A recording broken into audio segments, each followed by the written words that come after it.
Table Rock Lake, one of the things we use a lot of is small profile baits like this, this Zoom Beatdown. It's in green pumpkin. It's really designed to go on the Ned jig head. This is Five Fish's Ultimate Ned Jig, and we have a little bit of wind today, so I'm going to start out with a 3/16. One of the things you want to remember when you're fishing a Ned rig is you want to try and get away with the lightest head weight that you possibly can.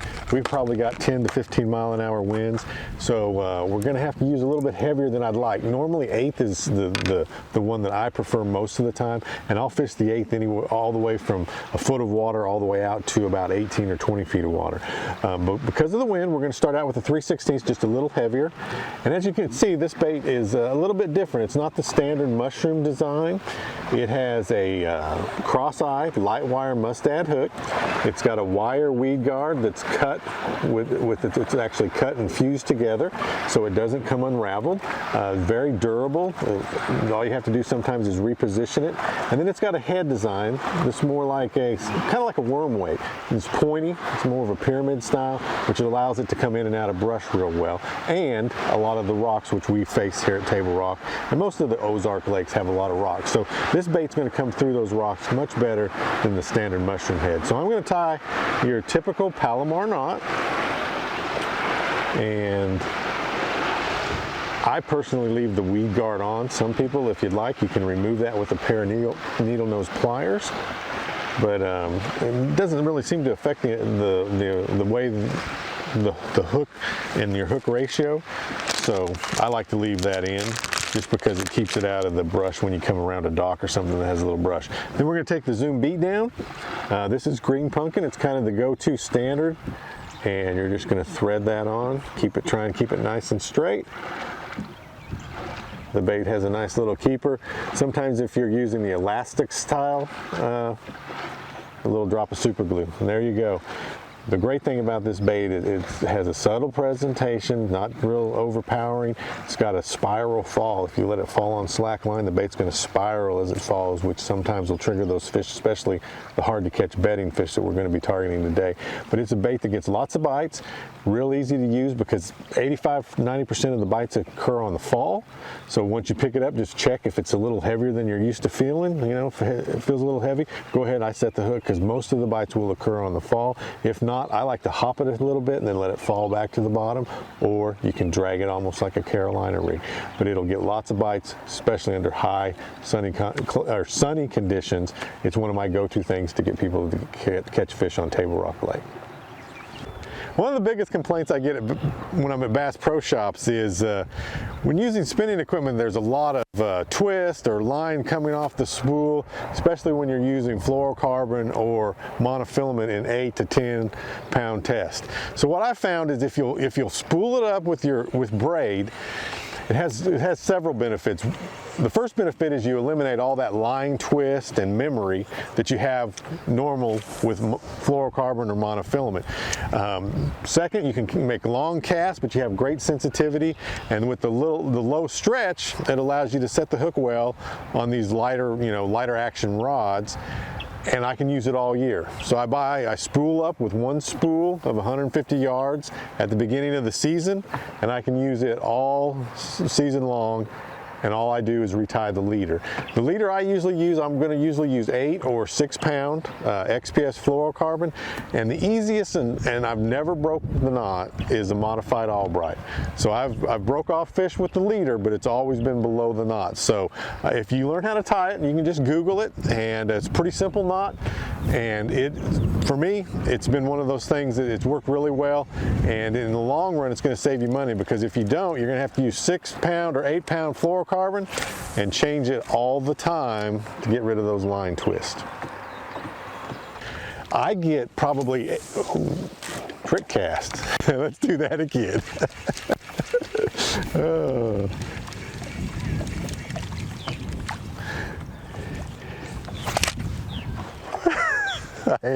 I'm scared. So one thing that's always scared me is when the veil flips back over. When fishing a Ned rig, you really want to pay attention to when the bait hits the water. when you pick up the initial time, I get 80% of my bites on that initial fall. You know, this has a spiraling action, and it's, you know, it's a subtle bait. So the bites most of the time are going to be just a heavy pressure, or maybe just a little tick. And if you're using braid, you can feel those little ticks a little better. But most of the time when I pick up on it, the initial cast is when I'm really going to pay attention. If it feels heavier than it normally does, I set the hook, because most of my bites occur on that initial fall. And then after that, I'm just going to kind of hop it along the bottom, small little hops, maybe a couple bigger hops, and let it fall. Some guys like to drag it right along the bottom. Other guys will swim it back in with a constant reeling motion. So it's, you know, it's a real versatile bait. The big key is just it's a small profile. So when you get these clear highland reservoirs like we have here at Table Rock, it's one of those things that'll get you a lot of bites. When, say, it's high sunny skies and you don't have a lot of wind, it's a technique that you can use to catch fish that, you know, normally are pretty tough to get to bite. So, you know, the light line, the small profile of the bait, and the subtleness of the bait makes it one of the best ways to catch fish on these ultra clear water lakes like we have Bull Shoals, Table Rock, Beaver Lake. I caught 3 or 4 down here Friday that were nice, but I just haven't caught them today, you know. I lost one. There's one.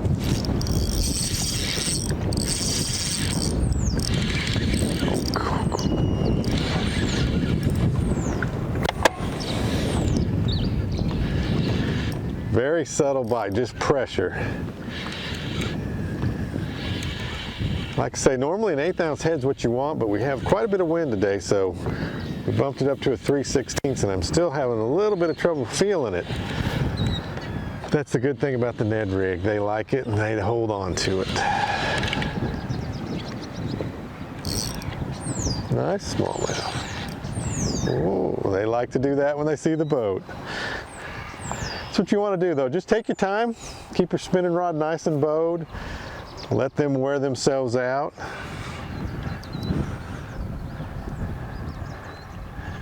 Make sure your drag just tight enough to. There we go. Because you don't want it too tight. You know, a lot of times when you're right at the boat, they will get it, make a run. But as you can see, 5Fish's ultimate Ned jig, right in the roof of the mouth. Doesn't matter if you're swimming a speed shad or using a zoom beat down.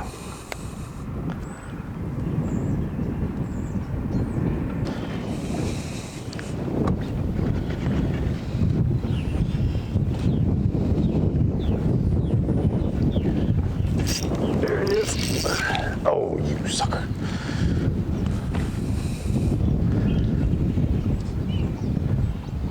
Dang it.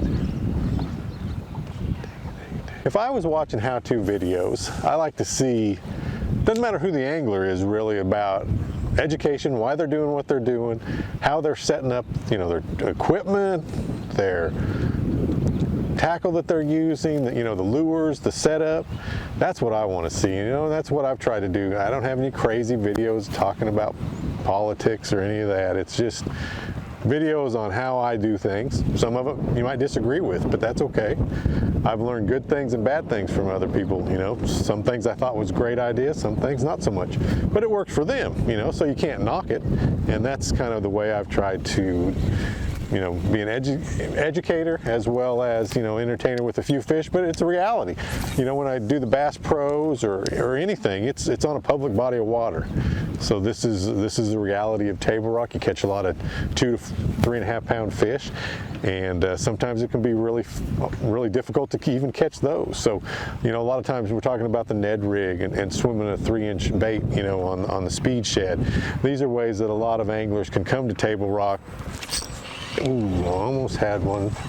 Come to Table Rock, enjoy themselves, catch lots of fish, and it doesn't matter if they're an experienced angler or a novice. All they have to do is be able to use a spinning rod, cast it out, you know, be able to tell a little difference in the bottom and the bite. But other than that, very simple techniques that everyone should be able to do.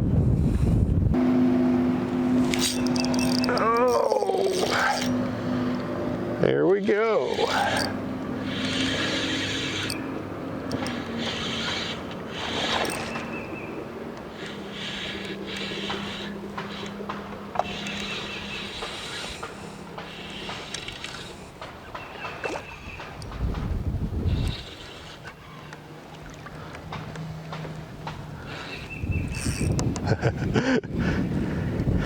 That's what's so fun about smallmouth.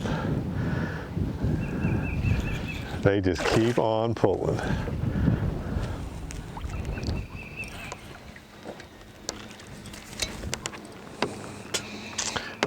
There you have it. 3/16 ounce Ned jig, a little green pumpkin beat down, and you can have a great time on Table Rock Lake.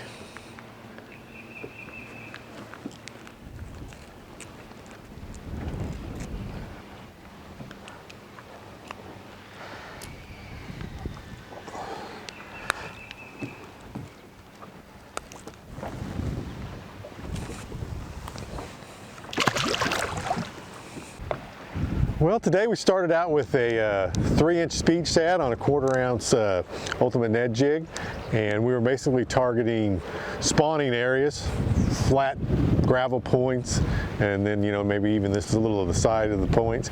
We caught a few fish like that. Seemed to be a little slow, and I don't know if that was because we had a little bit more wind or the cloud cover, but I was expecting to catch a few more quality fish swimming the speed shad. You know, it's been working real well because there's a lot of fish in transition right now. You've got some still coming in to spawn, you've got a lot that are spawning, and then you've got a few that are done spawning. So that's one of the better techniques to cover a little water, to move around a little bit, is to swim a grub or speed shad on gravel areas, Main Lake and in the major creeks. After that, you know, we didn't get a lot of bites. We caught a few fish. We started using the 3/16 ounce Ultimate Ned jig with a zoom beat down, and that seemed to produce a little bit better quality. It seemed like the fish were hugging to the bottom a little bit more and wanted that slower presentation.